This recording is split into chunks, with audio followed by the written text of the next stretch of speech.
Dime tu verdad, porque ella te está sacando. Tú no sabes cómo estoy sufriendo, todo lo tengo que decir. Cuéntame, tu despedida para mí fue dura. ¿Será que te llevo a la luna? Y yo no supe hacerlo así.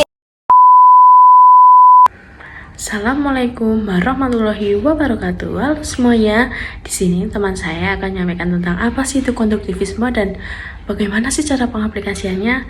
Yuk simak. Teori konstruktivisme merupakan teori ini yang salah satu alirannya berasal dari belajar kognitif, di mana para siswa membangun pemahamannya dan interaksi dengan lingkungan sekitar. Teori ini bertolak belakang dengan pandangan tradisional yang melihat pembelajarannya sebagai proses siswa hanya menerima informasi dari guru, sehingga berpikir kritis, kreatif, dan meningkatkan kualitas pembelajaran yang lebih bermakna. Jean Piaget terkenal dengan tokoh konstruktivistik utama yang menggarisbawahi bahwasannya teori konstruktivistik adalah proses atau cara menemukan teori dan pengetahuan yang dibangun dari realita. Teori ini mengasumsikan pada anak-anak harus menggunakan konsep mereka kepada dunia untuk memahaminya. Konsep ini tidak dibawa sejak lahir, melainkan didapatkan dari pengetahuan, pengalaman, dan informasi dari lingkungan. Anak-anak memahami lingkungan mereka dan membangun realitas sesuai dengan kemampuan mereka. Teori ini menurut Piaget menegaskan bahwa pengetahuan bukan berasal dari lingkungan sosial dan lebih menekankan pada aktivitas belajar yang ditentukan oleh pembelajar. Berorientasi pada penemuan sendiri. Akan tetapi, bukan berarti interaksi sosial tidak penting. Interaksi sosial berperan sebagai stimulus agar terjadinya konflik kognitif internal pada diri individu. Proses mengonstruksi yang dikemukakan oleh Piaget terdiri dari 4 proses, yaitu 1. Skema atau skemata. Pada saat menerima pengetahuan baru, seseorang akan menggunakan sekumpulan konsep yang telah ia miliki untuk berinteraksi dengan lingkungan. Yang kedua ada asimilasi, yaitu proses kognitif seseorang dalam mengintegrasikan persepsi, konsep, atau pengalaman baru ke dalam skema atau pola yang sudah ada dalam pikirannya. Yang ketiga ada akomodasi, yaitu proses terbentuknya skema baru dapat memodifikasikan skema atau pola yang telah ada sehingga cocok dengan rangsangan tersebut.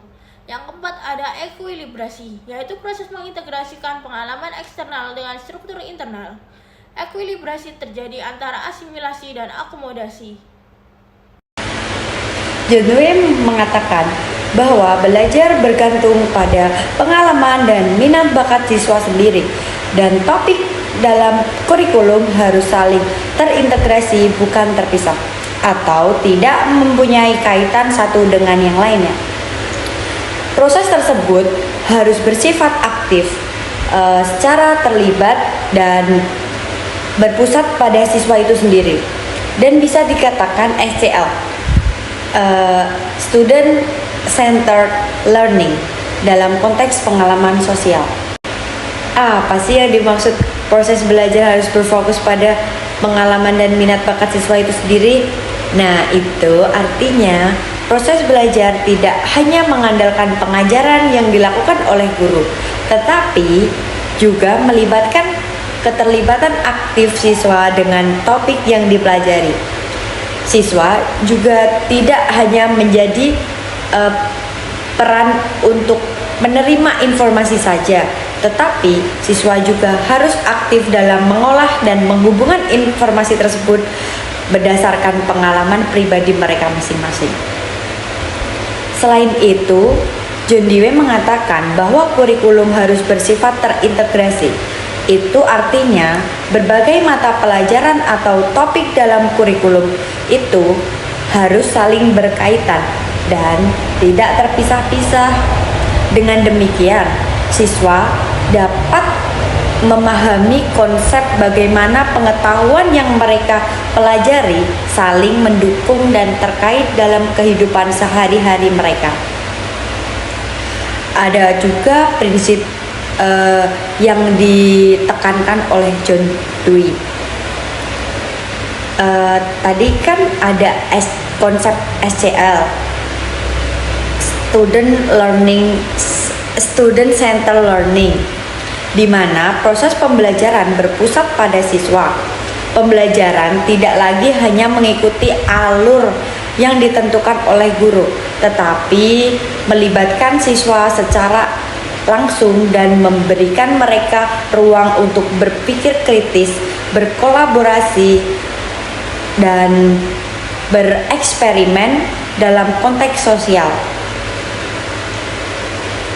Secara keseluruhan, materi ini, teori yang dikatakan John Dewey, pendekatan ini mendorong siswa untuk lebih aktif dalam proses pembelajaran dan menghubungkan pengetahuan dengan pengalaman mereka pribadi dan belajar dalam konteks sosial yang relevan bagi kehidupan sehari-hari mereka. Teori konstruktivisme menurut Levi-Gutsky menekankan bahwa pembelajaran adalah proses sosial yang terjadi bukan hanya proses individu, tetapi melalui interaksi dengan lingkungan, manusia dapat membangun pengetahuan melalui komunikasi dan lingkungan sosial dengan individu, baik dalam lingkungan keluarga, sekolah, maupun masyarakat. Dalam proses belajar, individu tidak hanya menerima informasi secara pasif, tetapi secara aktif berpartisipasi dalam memahami dan mengembangkan pemikiran mereka. Interaksi dengan orang-orang yang lebih berpengalaman membantu seseorang memahami konsep yang lebih kompleks. 4 konsep utama menurut Levi-Gutsky. 1. Zona perkembangan proksimal adalah jarak apa yang bisa dilakukan seseorang secara mandiri dengan apa yang bisa mereka capai dengan bantuan orang lain. Dalam hal ini, pembelajaran yang efektif terjadi ketika siswa mendapatkan bantuan dari orang lain yang lebih berpengetahuan untuk menyelesaikan tugas yang sulit. Contohnya, seorang siswa yang belum bisa membuat paragraf argumentatif dengan baik akan lebih cepat memahami struktur dan logikanya jika ia mendapatkan bimbingan dari guru atau teman yang lebih mahir. 2. Scaffolding atau dukungan bertahap. Bantuan yang diberikan kepada siswa dalam zona perkembangan proksimal mereka yang secara bertahap dikurangi hingga siswa dapat belajar secara mandiri. Ini bisa berupa bimbingan dari guru, diskusi kelompok, atau penggunaan alat bantu pembelajaran. Contohnya, seorang guru membantu siswa memahami puisi dengan memberikan contoh analisis puisi terlebih dahulu, lalu mengajak siswa untuk mencoba menganalisis puisi lainnya secara mandiri. 3. Bahasa sebagai alat berpikir dan pembelajaran. Levi-Gutsky menekankan bahwa bahasa bukan hanya alat komunikasi tetapi juga alat berpikir. Contohnya, ketika siswa berdiskusi tentang makna sebuah cerpen, mereka tidak hanya mengungkapkan pendapat, tetapi juga mengembangkan pemikiran mereka sendiri melalui interaksi verbal dengan teman-teman mereka. Yang terakhir, interaksi sosial sebagai kunci pembelajaran. Menurut Levi-Gutsky, pembelajaran terjadi dalam konteks sosial. Interaksi dengan guru, teman sebaya, dan lingkungan sekitar membantu seseorang memahami konsep-konsep baru. Contohnya, dalam pembelajaran bahasa, siswa akan lebih cepat memahami tata bahasa dan kosakata baru melalui percakapan, diskusi kelompok, dan latihan bersama dibandingkan jika hanya belajar sendiri melalui buku.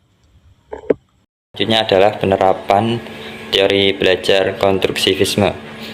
Yang pertama dari Jean Piaget, ia mengatakan memberikan kesempatan kepada siswa untuk menemukan pengetahuannya. Contoh pengaplikasiannya adalah hand of learning, permainan, dan kegiatan inquiry. 1. Memberikan kesempatan kepada siswa untuk mengidentifikasi perbedaan antara konsep-konsep yang sudah ada dengan konsep-konsep yang baru. Yang kedua, memberikan kesempatan kepada siswa untuk membandingkan informasi baru dengan pemahaman yang sudah ada. Yang kedua, contoh teori penerapan dari John Dewey. Cara mendorong siswa aktif bertanya dengan menemukan jawabannya sendiri. Pertama, mengajukan pertanyaan kepada siswa tentang arti kata yang ditekankan dalam sebuah tema pembicaraan. Yang kedua, menggunakan metode kelompok untuk bertukar pikiran dan memecahkan masalah. Yang ketiga, teori dari Levi-Gutsky.